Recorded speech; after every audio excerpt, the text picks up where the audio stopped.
देखिए, संसारी ज्ञान के साथ साथ आध्यात्मिक ज्ञान का होना बहुत जरूरी है।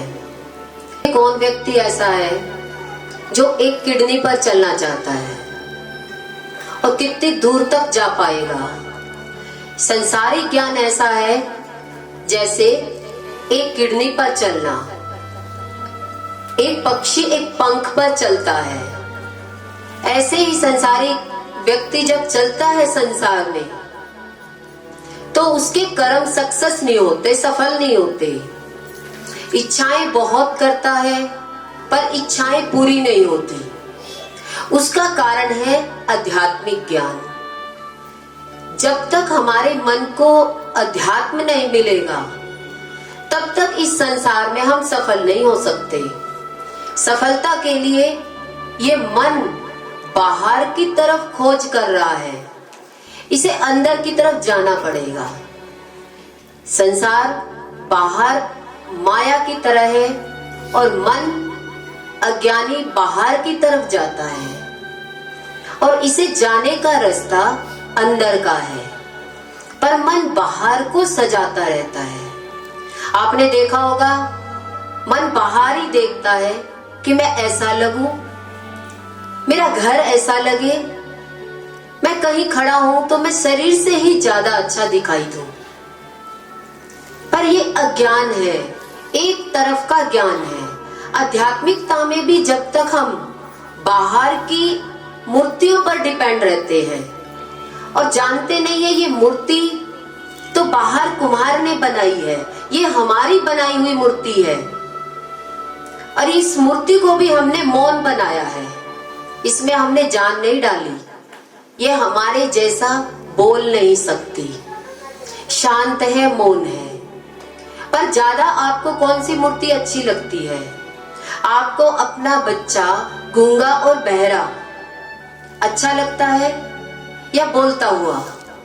ऐसे ही भगवान भी हमें भगवान की महिमा गाएंगे तो भगवान प्यारे लगेंगे और भगवान भी हमसे खुश होंगे। पर हर व्यक्ति अपने जीवन में बाहरी रूप से ही भगवान को देखना चाहता है।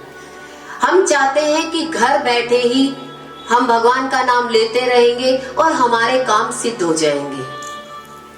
देखिए, बच्चे को घर ही पढ़ा लेते, स्कूल की जरूरत ही नहीं थी। पर जाना क्यों पड़ा? बैठना उठना, अंतर का ज्ञान। एक व्यक्ति है, घर में एक कमरे में है, उस कमरे में देखिए अंधेरा कर लिया, बड़ी बड़ी विंडो थी, उसमें बड़े बड़े कर्टेन लगा लिए, वो भी गहरे रंग के, और रूम में क्या कर लिया? अंधकार कर लिया। थोड़ी देर बाद देखे तो ठंड लग रही थी तो हमने क्या किया? हीटर जला लिया। अब घुटन पैदा हो गई। घुटन कब पैदा हुई? जब हमने पूरे रूम को बंद कर दिया। और जब घुटन पैदा होगी तो आप क्या करोगे? आपको थोड़ा सा अपने आप को कष्ट देना पड़ेगा।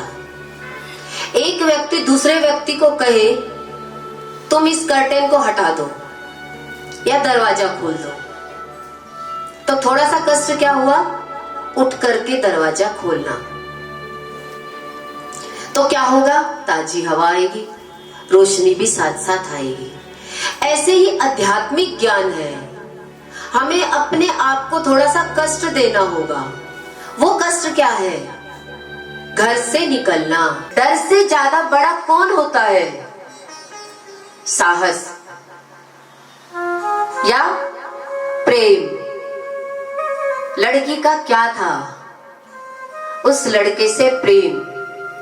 उसने आंधी देखी ना तूफान देखा। हम भगवान से प्रेम करें तो भगवान ये अपनी माया को कैसे लुटा देगा? वो देर नहीं लगाएगा। जहां आप बैठे होंगे थोड़ा सा कष्ट करना है, दरवाजा खोल देना है और उसी दरवाजे को खोलने के लिए एक दूसरे से कहते रहो और अंधकार में पड़े रहो। गुरु जीवन में आते हैं प्रकाश पास लेकर, और वो क्या कहते हैं, थोड़ा सा कष्ट करना पड़ेगा, सत्संग में आना पड़ेगा। पर व्यक्ति को आदत पड़ी हुई है, शरीर में एक फोड़ा हो जाए, मन में थोड़ा सा दुख आ जाए। देखिए फोड़ा क्या है शरीर में, एक दुख। उस फोड़े को आप जूम करके दिखाओ, देखो ये कितना बड़ा है, इसमें कितनी मवाद भरी है, ये चारों तरफ से रेड है, पर गंदगी की ही बात करेगा। ऐसे ही हम भगवान के मंदिर में जाकर के हमारे शरीर की कितनी मनोकामनाएं हैं। मेरे बच्चे के साथ ये हो रहा है, परिवार में ऐसा चल रहा है, आप बताइए हम कैसे आ सकते हैं। पर भगवान के सामने हमेशा हम दुख की बात करेंगे, कष्ट की बात करेंगे, तो ये फोड़े जैसी बात है कि जिंदगी में संसार की मनोकामनाओं से चलते हुए उस भगवान से मिलना चाहते हो, इच्छाओं को चाहते हुए और भगवान को पाना चाहते हो, तो भगवान आपको कभी नहीं मिलेंगे। इच्छाएं जो जीवन में आपको गली गली घुमाती है, वो नास्तिक है। नास्तिक किसे कहते हैं? नास्तिक वो नहीं जो हर समय किसी भी प्रकार से हिंसा करता है, पर सबसे बड़ी हिंसा इंसान ने कर रखी है वो अपनी। किसकी हिंसा कर रखी है? अपनी आत्मा की। आत्मज्ञान के बिना संसार कभी सिद्ध नहीं हो सकता। संसार को सिद्ध करने के लिए आपको आत्मज्ञान चाहिए। देखिए लाइट चली गई तो कोई सिस्टम नहीं चला, सारा सिस्टम सेट है पर करंट नहीं है। ऐसे ही जीवन में इस संसार में हमारे पास आत्मज्ञान नहीं होगा तो संसार के कितने भी साधन शरीर के, चाहे हम भक्ति करें, चाहे हम मंदिर में खड़े होकर के रोएं, अगर रोने से ही सब कुछ ठीक हो जाता तो इंसान घर में सबसे पहले रोने का काम करता। देखिए हर व्यक्ति कहता है कि एक छोटा सा बच्चा है, इसमें तो द्वेष नहीं है, पैदा हुआ है, पैदा होते ही उसकी इग्नोरेंस देखिए, उसका अहंकार देखिए, वो आपका कहना ही नहीं मानता है, अपना स्वार्थ भी दिखाई देता है, मेरी इच्छा पूरी करो। तो वो कितनी गंदगी को लेकर पैदा हुआ है। पर आप क्या कहेंगे? बच्चा तो साफ दिल का होता है। हमें सिखाया ही यही गया है कि बच्चा कितना साफ होता है। छोटा सा बच्चा कहना ही नहीं मानता है, पूरी गंदगी का पुतला आया है, पर गंदगी तो हटाने के लिए उसको मौका मिला है। बच्चे को ज्ञान चाहिए, पर ज्ञान कोई बच्चा लेना नहीं चाहेगा, अपनी बात पूरी कराना चाहेगा। हम अपनी बात को पूरी कराने के लिए एड़ी से चोटी तक का जोर लगाते हैं। पर आप दृष्टि में देखिए बच्चे की कि उसके अंदर में वो कितनी गंदगी को लेकर आया है। आपका कहना नहीं मानता है, आपकी सुनता नहीं है, अपनी मनवाता है। पर जैसे ही वो जवान होता है तो उसकी ये सारी चीजें प्रकट हो जाती है। पर प्रकट तो आपने पहले भी देखी, 5 साल के बच्चे की प्रकट देखी, पर आपने इग्नोर कर दिया। बच्चा है, पर बच्चा पिछले जन्म की गंदगी को लेकर पैदा हुआ है। आप साफ नहीं कह सकते, साफ तो इसको खुद को करना है, मेहनत करनी है, वो गुरु से हो सकती है। जब छोटे से बच्चे को गुरु के सामने खड़ा करोगे तो गुरु ही उसे ठीक कर सकता है। पर दृष्टि में हमें ये देखना होगा कि किस में कितनी कमियां हैं, पर हम अपने इतने बड़े होकर भी भगवान के सामने गंदगी को लेकर खड़े होते हैं। भगवान को तो आप शुद्ध चाहिए। आस्तिक वही है जिसने अपने आप को जाना है कि मैं कौन हूं, कहां से आया हूं और कहां जाना है। देखिए, ये मन आध्यात्मिक ज्ञान के लिए बना है और शरीर संसार के लिए बना है। पक्षी को दोनों ही पंख चाहिए लंबी उड़ान भरने के लिए। ऐसे ही हमें इस गृहस्थ आश्रम के लिए आध्यात्मिक ज्ञान और संसारिक ज्ञान दोनों ही चाहिए। देखिए, घरों में सत्संग होना चाहिए और मंदिरों में सफाई होनी चाहिए। लोग क्या करते हैं, मंदिर में गंदगी करते हैं और घरों में सफाई करने में लगे रहते हैं। गुरुद्वारे को आपने देखा होगा, वहां सफाई है, कर्म योग है और गुरु ग्रंथ साहब की सेवा घर में ला करके उनकी पूजा करी जाती है। ऐसे ही सत्संग घर में होना चाहिए और गुरु दर पर सेवा। पर व्यक्ति गुरु दर पर कैसे आएंगे? कैसे आएंगे? 1 बजे चले जाएंगे, 11 बजे का समय है, सब कुछ सेट मिलेगा, हमें बैठना है। देखिए, घर में कभी सेवा करने वाला कभी नहीं आएगा। कहीं सेवा करके आओगे तो आपके घर तक सेवा पहुंचेगी, और घर में सत्य लेकर जाओगे तो घर के सब लोग खुश होंगे। तो सत्य घर में होना चाहिए। और सेवा, आप नौकरी के लिए कहां जाना चाहते हो? पैसा चाहिए तो, पैसा चाहिए तो आप नौकरी के लिए कहां जाएंगे? दूसरे की, आपको पैसा चाहिए। दूसरे का काम करके आओगे तो आपको पैसा मिलेगा। और सत्संग अपने लिए, सत्य मेरे लिए, सत्य मेरे घर तक आए।